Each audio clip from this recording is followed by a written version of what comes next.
Casi en cada conversación política que tenemos en estas últimas semanas siempre se derivan las cosas a cómo van las elecciones en Estados Unidos. ¿Crees tú que va a ganar Trump?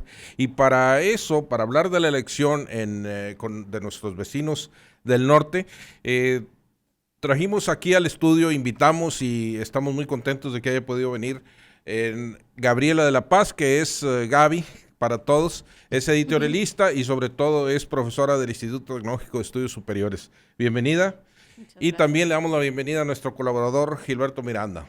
Gracias. Pues no sé, ¿cómo ven las cosas? ¿Qué es lo primero que pudiéramos platicar con esta experta que tenemos? Bueno, yo creo que ahorita sin duda el tema álgido es la elección y las posibilidades de que Trump gane, de que Hillary sea la victoriosa, etcétera.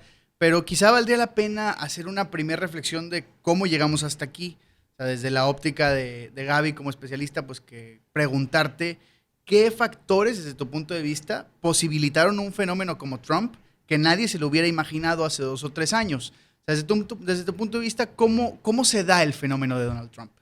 Yo creo que hay varias cosas que inciden en que Trump sea el abanderado del Partido Republicano ahora y efectivamente, ¿no? Que no nos lo esperábamos. Yo creo que lo más evidente es el descontento que tiene la gente con la clase política en Estados Unidos. Que, digo, podemos abordar todo lo que hay detrás de eso, hablando de movimientos previos, ¿sí? Porque esto está vinculado con el Tea Party. Claro. ¿Sí?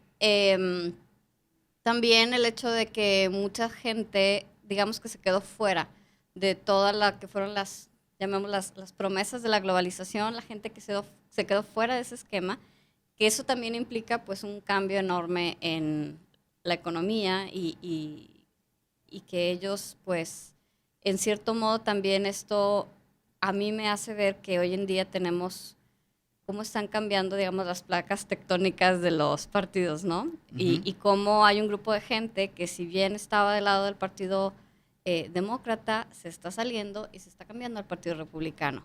Y que eso te explica también esta cosa, ¿no? Que tienes gente que a lo mejor antes no participaba en las elecciones, que está participando ahora y que sus elecciones, por lo tanto, son muy distintas de las que había sido el... Era un votante que usualmente no se movilizaba. Así es. O sea, sí votaban, etcétera, pero no tenían la voz, ¿no? Nadie les daba el reflector, el micrófono para que se expresaran. Y luego viene la sorpresa de ver, pues, que hay más gente que piensa como ellos, ¿no? Claro. Bueno, yo creo que, tiene razón en esos términos generales, pero lo que a mí me sorprendió en esos momentos que fue que cuando Trump lanzó apenas su primer discurso que quería hacer, había 10 o 12 precandidatos que eran del Partido Republicano. O sea, yo dije, con ese discurso incendiario, yo creo que todos, no solo yo, dijimos, con ese discurso incendiario, y me estoy remontando a mayo del año pasado, no sé, a junio, no va a durar, pero pues además porque había otros 10, como digo. Pero ¿qué pasó? O sea, ¿cómo es que prendió precisamente el discurso incendiario contra otros 10 republicanos también? Claro. Yo creo que ahí sí, efectivamente, todos pensamos que Trump no iba a sobrevivir, ¿no? Yo me negué a escribir sobre él y siempre dije, bueno, hasta que no quede en el tercer lugar, por lo menos, claro, en las 3 primeras fechas de las elecciones primarias, yo no hablo de él. Y a lo mejor ese fue el error que cometimos todos, incluyendo los que eran sus contrincantes, que fue subestimarlo. Porque ahora podemos ver en retrospectiva que finalmente Trump estaba hablando por ese grupo de gente que nunca había sido tomado en cuenta o que no había tenido el protagonismo, que además es muy paradójico que tengas a un multimillonario hablando por la gente que ha sufrido malas consecuencias de la globalización o de la ralentización, claro, de la economía, ¿no? Entonces, yo creo que va por ahí la cosa de decir, ay, o sea, no va a pasar, se le va a caer la candidatura mañana, porque se han caído candidaturas por mucho menos de las cosas que ha dicho Trump o de los errores que ha cometido.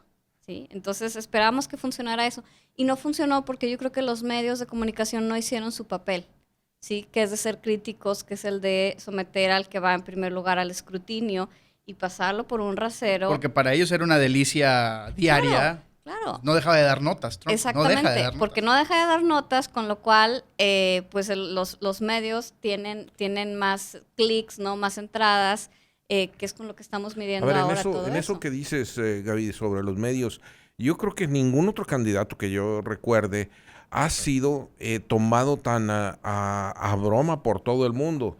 Desde el inicio, yo creo, Bob Dole a lo mejor. todo el mundo, toda la clase pensante empezó a hacer bromas acerca de él. Ese mismo día ya estaba en todos los talk shows, todas las bromas que pudieras imaginarte. Entonces, al inicio parecería que no iba a pegar porque no era una cosa seria, no se veía seria.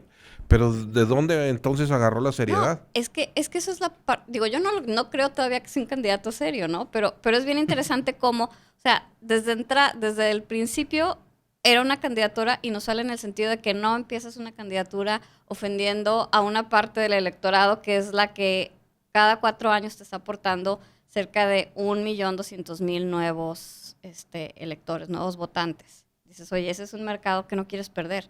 Y él entró Los latinos. con los latinos, exactamente, ¿no? Con los insultos a los mexicanos y todo. Entonces él entró con eso que le generó prensa gratis, ¿no? Que le generó atención de todo el mundo. Esa parte de no ser tomado en cuenta porque finalmente dices, no es posible que alguien en estos tiempos esté diciendo eso. Que también esa parte es interesante porque hacer esa estrategia es decir, ¿sabes qué? Lo políticamente correcto está obsoleto, está mal, y entonces la gente empieza a identificarse con él porque dice lo que todo el mundo piensa, pero nadie se atreve a decir, porque hay un costo político. Bueno, y al parecer rencores muy profundos que se venían gestando ahí, o sea, porque desde tu punto de vista, porque me parece bien interesante analizar, o sea, este working class, a fin de cuentas, que se ve afectado en su bolsillo, en su modo de vida, en sentir que las condiciones no mejoran para ellos y se va generando ese resentimiento. Y se identifican con una figura como Trump y al mismo tiempo tienes 8 años de una presidencia demócrata que estuvo empujando pues porque se generaran derechos sociales, ¿no? El Obamacare quizá el principal ejemplo de eso, pero ¿cómo ves tú esta paradoja? Lo que pasa es que, digo, a 8 años de distancia se nos está olvidando cómo recibió el país Barack Obama, ¿no? En términos económicos estaba hecho pedazos. Entonces, parte también de lo que ha detonado esta reacción en contra de Obama y que tengas un candidato como Trump es que para muchos americanos el que Obama estuviera incidiendo en la economía, que estuviera teniendo este plan económico, que finalmente a mí en lo personal no me parece muy distinto de lo que hubiera hecho George W. Bush, ¿sí? O sea, no es intervención tan estatal como la que había hecho Roosevelt de manipularte precios y todo, pero sí estar aportando dinero para que no se caigan determinados bancos, compañías que dices, espérame, o sea, laissez-faire, laissez-passer, si se van a caer, que se caigan, ¿no?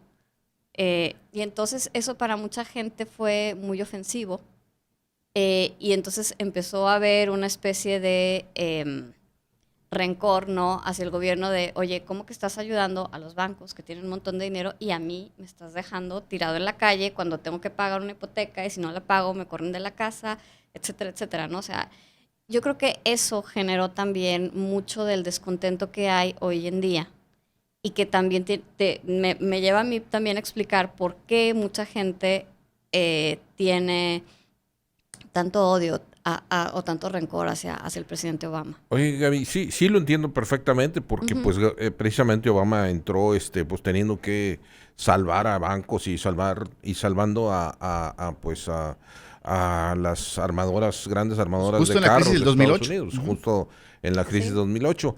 Ese elemento lo entiendo y siempre va a estar en juego en una elección en cualquier país, el elemento de la economía, el bolsillo que le decimos. Pero hay otro que luego nuestra compatriota Salma Hayek sacó muy puntual en una entrevista casi después de que empezó la precampaña de Trump. Dijo, yo creo que está poniendo Trump un tema que es el racismo en este país, dijo el racismo en Estados Unidos, donde muchos pensaban dijo ella, muchos pensaban que no había, y esta campaña o esta precampaña nos demuestra que sí existe el racismo. Entonces, ¿tú cómo ves todo lo que se ha desatado en ese tema, la precandidatura de Trump? es bien interesante que el tema racial no ha terminado en Estados Unidos. De hecho, ahí el pobre de Obama está mal, haga lo que haga, porque si se mete a cuestiones raciales como todo esto del movimiento de Black Lives Matter, todo ese tipo de cosas, está mal porque por ser parte de una minoría étnica, ¿sí? Ya lo están, ya está actuando a favor de alguien, ¿no? Que me encanta cómo se nos olvida a todos que es mitad blanco, mitad negro, ¿sí? La mamá de Obama era una mujer blanca anglosajona. El padre era keniano, ¿sí? Entonces, es esa parte de la... bajarlo, ¿no? En la escala de las categorías que implica el racismo, de verlo únicamente como negro. Claro. ¿Sí? Y no decir, oye, pues... Es mestizo. Es mestizo, ¿sí? Y entonces, ese tema racial, desde que él entra a la presidencia, está muy presente porque en muchos círculos se dice, o sea, la mayor amenaza no es un negro enojado y de los barrios y todo. La mayor amenaza es un negro que hable bien, que se lo cuente, que sea educado, ¿sí? Porque finalmente te demuestra que todos tus estereotipos están mal. Y lo que ha pasado ahí es que el racismo hacia el presidente Obama ha hecho que mucha gente de los grupos blancos, pero que están en los estratos sociales más bajos, se sientan amenazados. De hecho, la National Rifle Association ha tenido en estos últimos 8 años las principales ganancias en venta de armas, ¿sí? Todos los que venden armas, las que los fabrican, todos los dealers, porque han estado haciendo verle a la gente o la han hecho creer que por el hecho de tener un presidente afroamericano, eso implica que que las minorías étnicas se van a sentir en control y que se van a vengar, ¿no? De los blancos y de todo eso. Entonces, han estado creando una cosa que a lo mejor no la hemos visto mucho en los medios hasta últimamente, pero han estado fomentando ese la convención republicana fue un concierto del miedo. Bueno, exactamente. Y la cuestión con los latinos, sí, que esa es la parte. A eso iba yo, o sea. Que desde el 2003 los latinos son la minoría más grande de Estados Unidos. Sí. Entonces viene esa otra parte de, y no nada más son estos también.